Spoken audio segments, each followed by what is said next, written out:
गतकाली August 9 तारिख में भंज कलामंडपଠାରେ ओडिशार प्रथम महिला स्वाधीनता संग्रामी सरला देवींकर 122तम जयंती उत्सव अनुष्ठित हो जाइछि। ओडिया भाषा साहित्य संस्कृति विभाग, सरला देवी स्मारकी ट्रस्ट और जगतसिंहपुर जिला विकास परिषदर मिलित आनुकूल्य आयोजित यह कार्यक्रम में उद्घाटक भाव झारखंड पूर्वतन मंत्री दिनेश षडंगी जोगदे कहले, ओडिशार माटी वीर प्रसविनी, एही माटी संघर्ष करिवार कला रही। जो समय नारी माने घर बाहर को बाहर नथिले, सेही समय सरला देवी शिक्षा और सामाजिक संस्कार रे निजको नियोजित करि परिथिले। ताहा संघर्षर कहानी समस्त को प्रेरणा देव बोली श्री षडंगी कहिथिले। मुख्य अतिथि भाव ईस्टर्न मीडिया लिमिटेड अध्यक्ष तथा परिचालना निर्देशक सौम्यरंजन पट्टनायक जोगदे कहले, स्वाधीनता पूर्व नारीवाद और नारी सशक्तिकरण कथा कह जाउथला, एबे मध्य कह जाउछि। तेबे किछि दिन धरि राज्य रे महिला को नहीं घटुथिबा विभिन्न घटनावली एही नारी सशक्तिकरण उपरे प्रश्न चिन्ह सृष्टि करिछि। आज जदि सरला देवी थांते तेबे नारी निर्यातन को किपरि सहाय करि परिथांते। एनु नारी समाज को स्वर्गीय सरला देवी भଳି हेबाकु पड़िबो। वर्तमान आम मानसिकतारे परिवर्तनर समय आसीछि बोली श्री पट्टनायक कहिथिले। मुख्य वक्ता प्रशासक तथा गाल्पिक देवप्रसाद दास सरला देवी जीवनी को अनुशीलन करी बन्नी कन्यार आख्या देथिले। तांको भଳି विप्लवनी स्वाधीन चेता नारी विरल बोली से कहिथिले। सम्मानित अतिथि भाव जोगदे विशिष्ट साहित्यिका मनोरमा विशाल महापात्र ओडिया जाति गठन में सरला देवी आभिमुख्य चिरस्मरणीय होई रहिबो बोली कहिथिले। बालिकुदा एरसमा विधायक शारदा प्रसन्न जेना सरला देवी को उपयुक्त सम्मान प्रदर्शन लगी विधानसभा परिसर में एक प्रतिमूर्ति स्थापन लगी प्रस्ताव देथिले। एही अवसर में निशा निवारण आंदोलन पुरोधा शतायु पद्मचरण नायक को तृतीय सरला देवी पुरस्कार प्रदान करा जायतिला।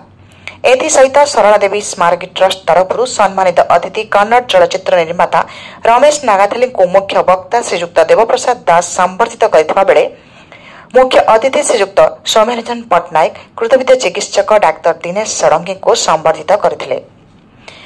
एही अवसर में विभिन्न क्षेत्र में पारदर्शिता लाभ करिथिबा व्यक्ति अनुष्ठान पक्षरु संबर्धित होइथिले।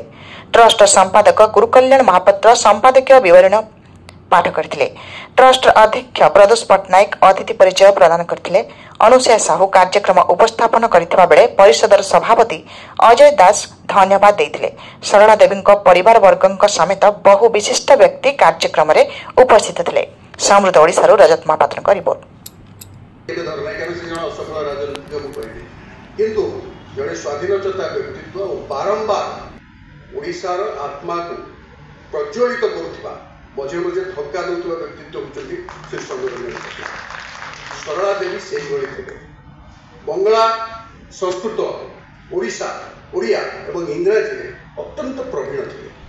रचना गुड़ी जब आप देखिए, आप भागवत कहतु, आप गीता कहतु, आप रवींद्रनाथ कहतु, आप प्रेमचंद कहतु, आप पुतला कुमारी सावंत कहतु, आप मनु संहिता कहतु, कौन से न पढ़ी क्यों भली भाव से वर्णना कर सामाजिक संस्कार में प्रचंड विश्वासी एवं राष्ट्रीय चेतना को उद्रेक करें कहीं ना से अद्वितीय।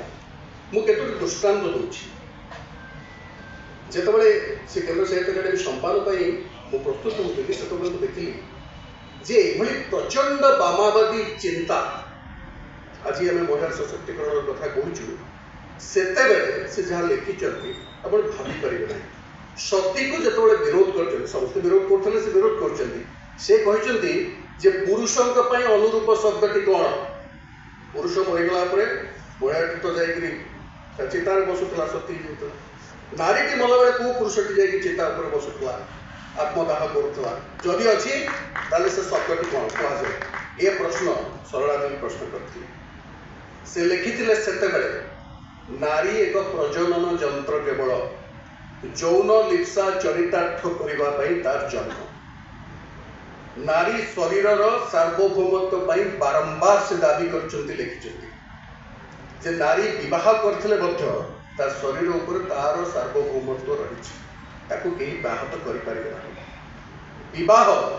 अधीनता नुहे कृतदासत्व नुहे एक कथा भावतु जड़े लिखिं